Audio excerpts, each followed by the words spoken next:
Sean Diddy Combs' sex trafficking and racketeering trial is dominating headlines right now, and we have been covering everything going on inside and outside the federal courthouse right here on Sidebar. And with a high-profile defendant often comes high-profile witnesses, victims, celebrities. We have dug into the transcripts from the first several days of Combs' trial to find the celebrities who have been mentioned so far, and maybe who are going to be called to the stand. Welcome to Sidebar, presented by Law&Crime. I'm Jesse Weber. Sean Diddy Combs has been in the spotlight for decades. It's no shocker there. He was a titan of the entertainment industry. He was the head of Bad Boy Records label, creator of the Sean John clothing line, a partner with Ciroc Vodka. He was known worldwide for his legendary white parties in the Hamptons and beyond, and it seemed to be an open secret that maybe what happened behind the scenes at a Diddy party was not exactly dinner table conversation. Before his rapid fall from grace that seems to have started with a multi-million-dollar lawsuit that was filed by his ex, Cassandra Ventura Fine, his net worth was approaching $1 billion. But now that money is going towards a high-powered defense team made up of 9 attorneys right now who are trying to convince a jury that he's not guilty of racketeering conspiracy, sex trafficking using force, fraud, or coercion, and transportation to engage in prostitution. Prosecutors with the Southern District of New York claim that Combs used his money, his influence, his power to force women to participate in marathon sex sessions with sex workers, some of whom were flown in for the so-called freak-offs to various hotels. They also allege that Combs made his employees set up for these freak-offs, doing everything from hiring the sex workers and coordinating travel to bringing the lighting and bringing drugs and baby oil, cleaning up afterwards. And the government has called multiple witnesses so far, including Combs' ex-girlfriend, Cassandra Ventura Fine, a musical artist in her own right who goes by Cassie, testified about the abuse that she allegedly suffered while in a relationship with Combs that lasted over a decade. And now the question becomes, what other celebrities may take the stand? So to talk about this, I want to bring in SiriusXM host Mina, SayWhat, Llona. So good to see you, Mina. Thank you so much for taking the time. Really, really appreciate it. You know, we've talked about this trial on the Law&Crime Lunchtime live show before. It is such a wild case, but what is your reaction to what has happened so far, and especially the testimony of alleged victim number 1, Cassie? Just shock. I think we're all in shock. Everybody knew about the Diddy parties and the after party, but we didn't know about the after party, right? Apparently the after party were these freak-off sessions that were very selective, very coordinated, according to Cassie's testimony, very coordinated by Diddy, and it's not something that we knew about. It's just shocking. It's shocking to know that all of this was going on for years. It was shocking to know that you know, people were witnessing certain parts of the abuse, but they weren't privy to the sexual nature of this.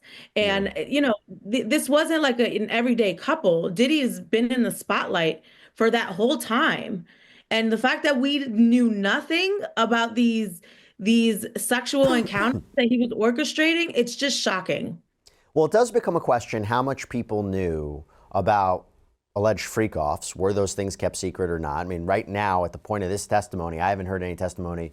Celebrity A, Celebrity B was a part of the freak-offs with Cassie and the sex workers. It was like Cassie, Combs, the sex workers, right? So the question that I have is, who has been named as a celebrity so far in this trial? And who maybe is going to testify? Which celebrity is going to testify? So here's the thing. Cassie was on the stand for days of testimony, right? And yeah, you're talking 8 months pregnant, by the way, 8.5 months pregnant.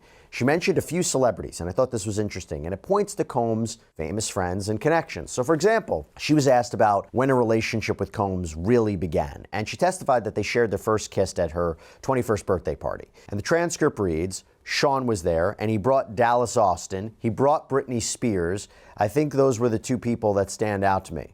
How was a 21-year-old able to attract such celebrities to her birthday party in Las Vegas?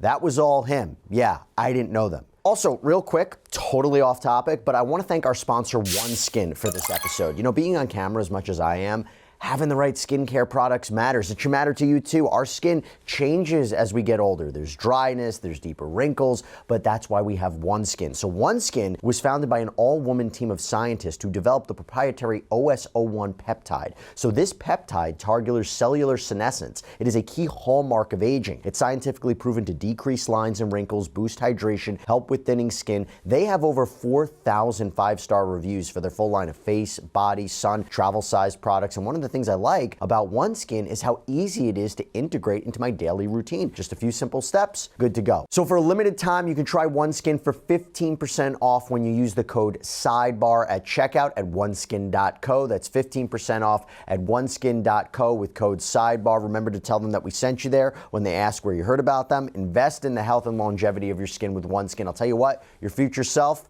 definitely going to thank you. So Dallas Austin, this well-known music producer who dated Combs' ex Kim Porter, Britney Spears, of course, one of the most well-known pop stars of all time. To hear them there, Mina, that's not a surprise to you, right? No, this is the lifestyle that Diddy lived. You know, he had parties. A-listers were at his parties. He was very well known. He had money. There's a charisma to him. He's the life of the party, right? He attracts people to him. We talked about this on the network. You don't become this larger than life mogul by not having some kind of charisma to you, people skills. So people of A-list stature were constantly around, and we're learning from the trial that they witnessed the abuse. But from what we're hearing, and to your point, they weren't necessarily a part of the sexual part of these parties, which is the freak-offs that lasted, some of them up to 4 days, according to Cassie's testimony. What artist in their prime has 4 days to be locked up in a hotel, you know, participating in a freak-off? Certainly not Britney Spears, I'll tell you that. So it's one of those things where he was around a lot of artists, a lot of A-listers and celebrities, but a lot of them, from, you know, what I suspect, were not a part of these freak-offs. They might have maybe been aware of them or heard about them, but in terms of participation, we haven't seen one celebrity say, I've participated in a freak-off. I don't think we're ever going to hear that if they in fact did, to be honest. And here's the thing, we don't know the witness list. Like, the witness list is sealed, so we don't know exactly who's going to testify. But when you mention the celebrities, when we're talking about Dallas Austin, Britney Spears, and the people that are around them, I wonder if this goes to a legal point. You mentioned Cassie. So she signed to Bad Boy Records, 19 years old. She had the hit single, Me and You, 2006. She says she had a contract to do multiple albums, that Combs was in control of her career, her public image, her finances. And if you're thinking about sex trafficking and you're thinking about control and power and using force, fraud, coercion to induce somebody to do these things, to have celebrities around, right? Celebrities, you would think, oh my gosh, at such a young age, the connections I can make, stick with me, I can help you go places. Do you think this helps the prosecution's case the more they talk about the celebrities that was in his orbit? I think it does. You know, there's a reason why people go back to this kind of abuse, sexual abuse. You talked about the financial control, right? But also the power, and just, hey, you know, at 19 years old, no one's in these rooms. So you might be tolerant at that young age, which is still technically a teenager, right? You might be tolerant to some of the behavior because you feel special. You feel like you're in the in crowd, right? But as we spoke, as time progresses, that power and that notoriety might not be enough to really stomach some of the horrible things that she had to do in order to stay a part of this group.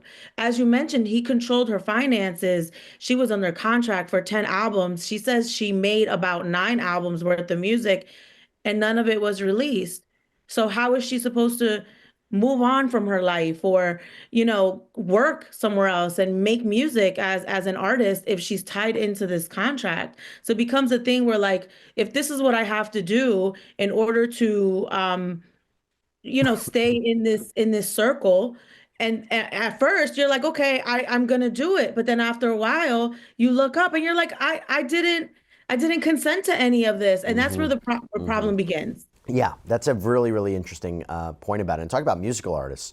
Again, we didn't know exactly who was going to testify. So it was a big announcement when Dawn Richard, another celebrity, became, remember, member of the group Danity Kane, Cohn's reality show Making the Band, joined the group later, Diddy Dirty Money. She took the stand. She testified, and she testified about the big name artist that Cassie was able to work with thanks to Combs. So the transcript of her testimony reads, "Was your understanding that many times these were artists that were further along in their musical career than Miss Ventura was along in her musical career to kind of help her whatever she was working on?" Yes.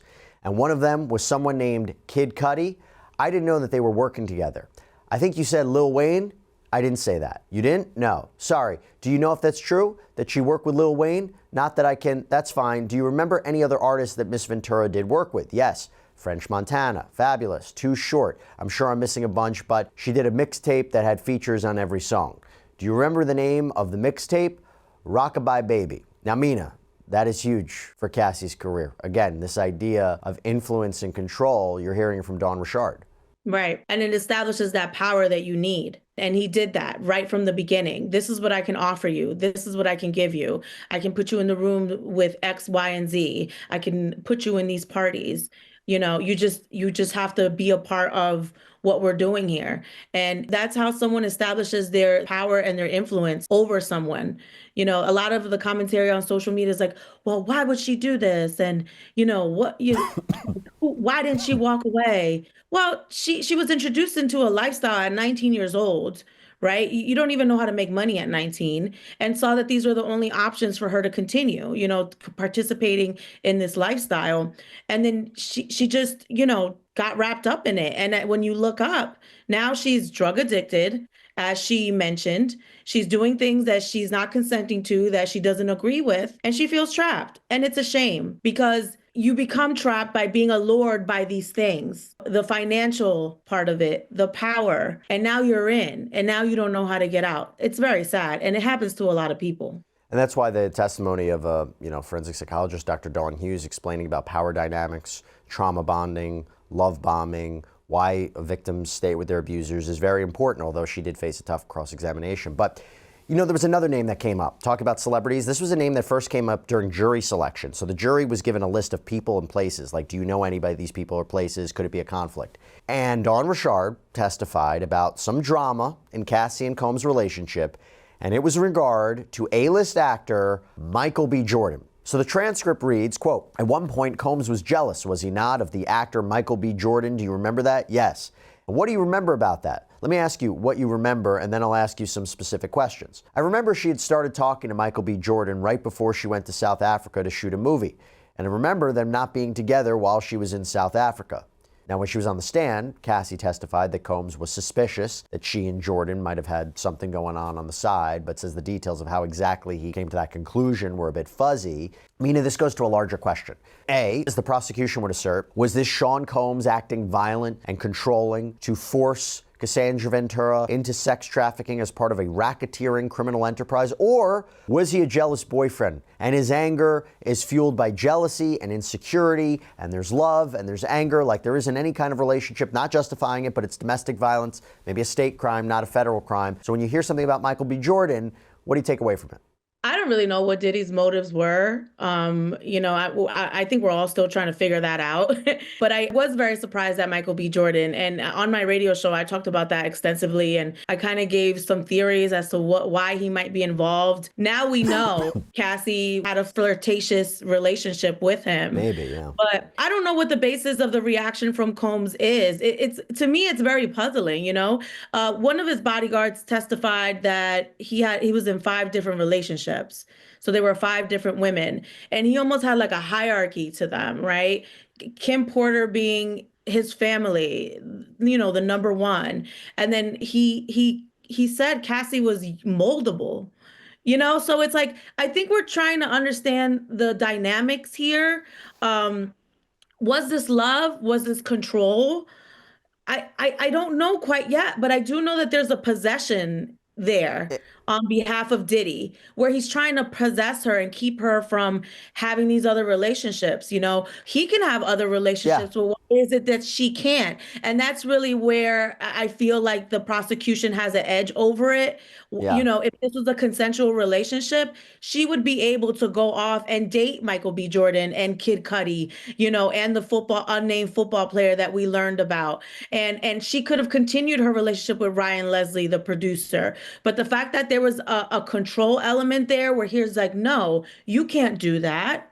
If you do that, I'm going to release your freak off tapes. Hey, because you've been, dating Kid Cudi, your mother has to give me $20,000 and take out a home equity loan to pay me so I can recoup my losses. That's the iffy part about that relationship. So there might be some love there, but I think that there's also some other very toxic behaviors and unfair behaviors on the behalf of Diddy, and some behaviors that really make it question if it's consensual. Because if it was consensual, she would have been able to see other people. If it was voyeurism, she would have been able to voyeur off on herself. But clearly, it was made very, very clear that that's not something she could do. Mina, are you sure you're not a lawyer? That was awesome. That was a really, really good breakdown about the power dynamic, and clearly it's not equal, and exactly, right, I think, how the prosecution is going to frame it in a closing argument. That was 100% on point. And you mentioned Kid Cudi, right? So Combs' apparent jealousy was on full display when he and Cassie were on a break, and she started apparently seeing Scott Mescudi, better known as Kid Cudi, someone that she'd apparently met through Combs. And by the way, as we're talking right now, I think Kid Cudi is taking the stand, or is just taking the stand. So, according to Cassie, Combs found out that she was apparently seeing Mescudi, apparently by seeing an email between Cassie and one of his staff members. And on the stand, Cassie testified that Combs was livid, telling the court, "I just remember him putting like a wine bottle opener between his fingers and like lunging at me, just a whole, his eyes blacked out, super angry, and I just had to get out of there. It was actually another time I was able to get out of a freak off." Now, Cassie said that she left the hotel that she and Combs were staying in and stayed that night with Kid Cudi. And as she flew home to Connecticut for Christmas, she sent her mom a message about the threats, or the alleged threats. And in evidence, there's an email sent from one of Cassie's alias accounts. It's from a Veronica Bang that she sent to Mom New Email just before Christmas in 2011. The subject line reads, "Threats. The threats that have been made towards me by Sean Puffy Combs are that he's going to release 2 explicit sex tapes of me, one on Christmas Day, maybe before or right after, and another one sometime soon after that. He has also said that he will be having someone hurt me and Scott Mescudi physically. He made a point that it wouldn't be by his hands. He actually said he'd be out of the country when it happens." So if you're talking about a racketeering charge, Mina, right? And that he's going to outsource the work and have people do it on his behalf. By the way, the allegation was that he blew up Kid Cudi's car in his driveway. That's arson. That's one of the predicate crimes for racketeering. Kid Cudi's playing a big role in this case. You know what? The Kid Cudi story is a big, big piece, because I personally found it interesting how she separated her relationship with Sean from the freak-offs, because that's something that you really have to think about, right? If she's no longer in a relationship with him, why is she having a freak off? This was her job. She even testified, "This felt like a job to me." This was a job in that if she stopped, there were consequences. And even when she was on a relationship break from Diddy, she made it very clear, we still participated in the freak offs. That is a big deal.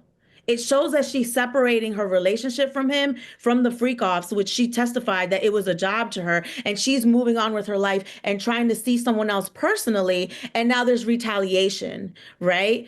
I mean, the threat of, hey, if you continue to see this person, there's something that's going to happen to him, and his car is going to blow up, and I want his friends to see it, right? There's the threat.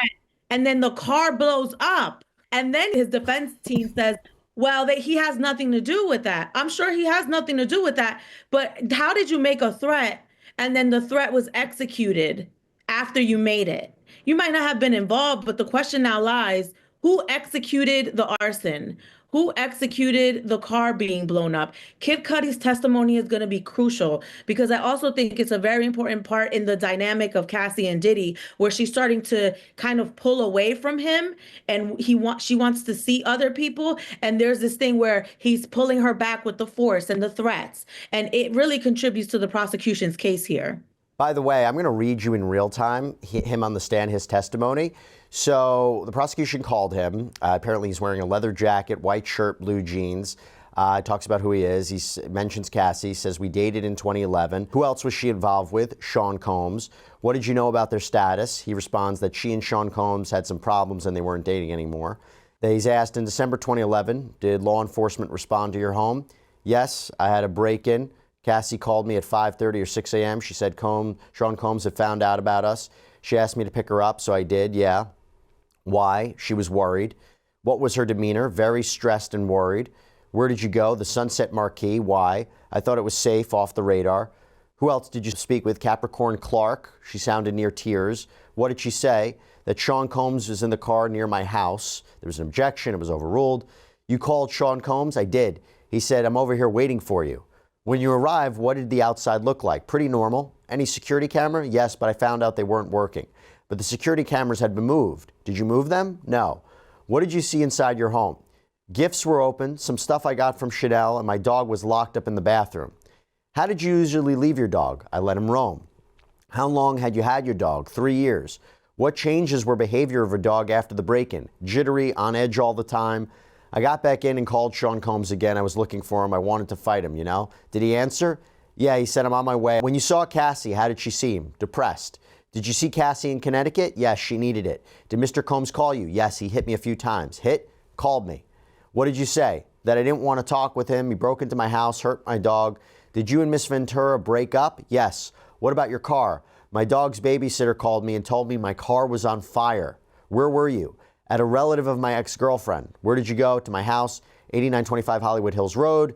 Let me show you picture 6. Do you recognize? And then he talks about his Porsche. Your reaction? If that's not intimidating and scary, I don't know what is, right? Someone's like, I'm coming to your house. You show up at your house. Things are different. Your dog is scared, locked up. Poor dog. The dog has nothing to do with anything. And the dog was intimidated, right? The dog was scared. It's shocking that this could happen, you know, and because of their celebrity, no one says something. You know, as being Kid Cudi, what do? You call the cops? And what do you say? Sean Combs told me he was coming over and I noticed someone broke into my house and now my car's on fire. And they'll be like, well, why do you think that happened? It just makes it a bigger thing. It's so crazy that this stuff was happening and none of us knew about it in the media. Yeah, it's really something to say the least. And, you know, during cross-examination, the defense appeared to try to paint Cassie as a liar because of the things that she kept hidden from Combs. Because the defense said, even though you were on a break from Mr. Combs, you still wanted to use a burner phone, right? Yeah. You didn't want him to find out about Mr. Miss Cudi, right? I did not want him to find out, no. And you didn't want to tell him about this, right? No, I thought it would be way too dangerous to tell him about that because you anticipated his response, right? Correct. Because he was insanely jealous, right? Had a temper. And by using a burner phone and not informing him of Mr. Muscati, you were lying to him, right? I was telling him everything. Mina? I mean, that poor woman can't even date someone else without being scared for her life. There's a lot of control here. There's a lot of threats. I'm in shock and awe that all of this happened, that he's currently on the stand corroborating this information. You know, when we first found out about this trial, there were those rumors, right? Like there were different rumors about things that Diddy might have done. You know, I had read that there were, you know, Diddy had hung Wale, which is another hip hop artist and singer, hung him off the balcony at one point. And Wale was like, no, that never happened. Then there was the piece about Kid Cudi's car being burned, right, after the threat. And then Kid Cudi came out and was like, no, my car was, you know, was burned. So it's just interesting to hear those rumors. And this didn't come out back in 2011 when it happened. Right? This came out recently when we started to learn of the counts that Diddy was being charged with. Different stories and speculation started to come out about things that he had allegedly been done. Then the conversation became, well, how about Justin Bieber? Or how about Usher? Because Usher lived with Diddy as a child because Diddy at that point was so a part of the music world. Every single song on the chart had his influence in some way, whether it was one of his artists being featured, whether it was his production, you know, or him being an artist as well, or him, you know, managing an artist or something. So it's like at one point, there was a tie to Diddy in every aspect of music. So it was one of those things where like people started to speculate, well, Usher was there. What happened with Usher? Justin Bieber was there. Is he? Can we talk about that? Can we talk about that? Because Dawn Richard said she witnessed Combs punch Cassie, and this was in front of Usher, Jimmy Iovine, Neo. So I wonder if they're going to testify. Yeah, I wonder if they're going to testify. And I wonder, again, goes back to your larger question, why did no one speak up if this is true? Well, we have to separate the domestic abuse from the sex trafficking, right? I don't think it helps the case for them to bring on Usher or Neo if they're just going to say they witnessed more abuse. At this point, I don't think anybody is doubting that this woman was abused. They need to prove the sex trafficking piece. And obviously, not only just the sex trafficking, I think the transportation to prostitution is pretty solidified at this point. He has 5 counts. So the Right. transportation to prostitution, the racketeering conspiracy, the RICO. So at this point, any witness that they bring on the stand has to fall in line with those charges, either the sex trafficking or the racketeering conspiracy. We're seeing so much talk about the domestic violence and the abuse, which is part of the power dynamic. You do have to control your victims if you're an abuser, and this is the tactics that you do it. But now we have to move on to the actual crimes here and the things that he's being accused of. So I wouldn't really want Usher and Neo on the stand talking about, hey, yeah, we saw Diddy punch Cassie.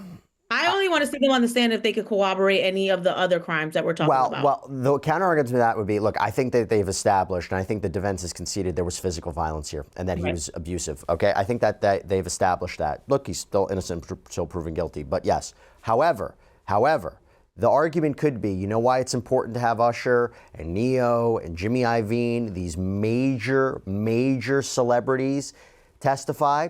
Because if Cassie's being beaten up in front of them and no one does anything, that amplifies the power. That amplifies the idea of she couldn't leave. Who is she going to go to? And by the way, that's what Dr. Dawn Hughes testified too. There's no one that she can go to. And, you know, I think to no one stepping in, it's like he can do whatever he wants and no one's going to stop him. I think that power dynamic might be something that would be beneficial to them. Maybe. I could see that when you paint it that way, that absolutely is the case. I mean, you have these A-listers that are just turning the blind eye. Yeah. But I think that speaks to that culture of silence when it comes to abuse.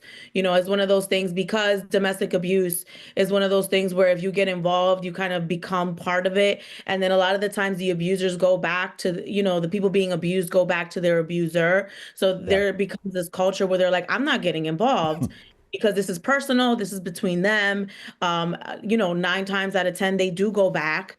And, you know, you can ask anyone that has been a witness to domestic abuse. Some people just won't get involved because of how difficult it is for the abusee to leave. Look at Cassie's friend. She tried to get involved and literally got choked. She said she got choked and hit. And yeah, so it's like, you know, people just stay away from getting involved. But to your point, it would be interesting for them to be on the stand because it just shows Diddy would do anything in front of anyone. And why? Because he probably felt like he can cover it up in some way, or people would be silent. So let me ask you about one more high-profile person that came up, Harv Pierre. So he's a record executive. He's the former president of Bad Boy Records, now Bad Boy Entertainment.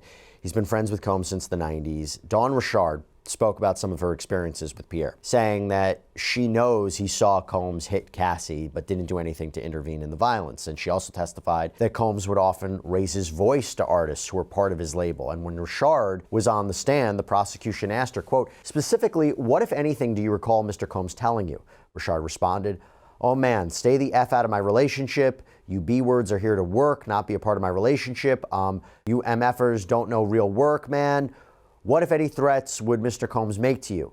That it would be, or else we would pay for it. That was always, you're all going to pay for it or keep doing it, all right? That kind of thing. It's always, you do this or else something bad will happen to you. It was always that, like a threat that if you didn't stay in line, there was consequences. What was Mr. Combs' demeanor when he made these threats? That varied. Again, sometimes it was a stern, like, moment to say it, and other times it was loud, angry, violent, and like, it's mean, it was mean, it was mean. Did anyone else speak to you specifically about your discussions with Miss Ventura? Yes. Who was that? Harv Pierre. And what, if anything, would Mr. Pierre tell you? Harv said it gets dark and lonely. And Mr. Combs used to say this too. It gets dark and lonely if you don't listen. It was very much like, you all need to listen to him. You all don't want to deal with what happens if you don't. And that was stated by Harv and Mr. Combs. Mina, your thoughts? So I was going through my notes here because I wanted to look up who said this. I think it might have been David James, Diddy's former assistant. Someone talked about the culture at Bad Boy and Combs Enterprise. Kingdom, right? The Kingdom. He talked about there being a kingdom. There was this culture of this, you listen or things happen to you. Right. So that wasn't just particular to Cassie. I think this is how Diddy ran his enterprise. And we saw a lot of that on the TV shows Making the Band, I mean, infamously, people talk about how he used to send his assistant to go get, random things and he had to come back in a certain amount of time, or there were consequences. Bentley was his name. So it's like there's people that have been around that have been a witness to the culture, Pierre, Bentley, that people are wondering what else did they witness? Do they know anything? But there was definitely a culture there that was enforced by the people that were a part of those organizations. And it started at the top with, from what it seems like, the direction of Diddy. Interesting case. Mina, you are all over it. Thank you so much for coming on to talk about the celebrity aspect of it, the high-profile names who are part of the trial right now and maybe will be part of the trial moving forward. Mina, thanks so much. Appreciate you taking the time.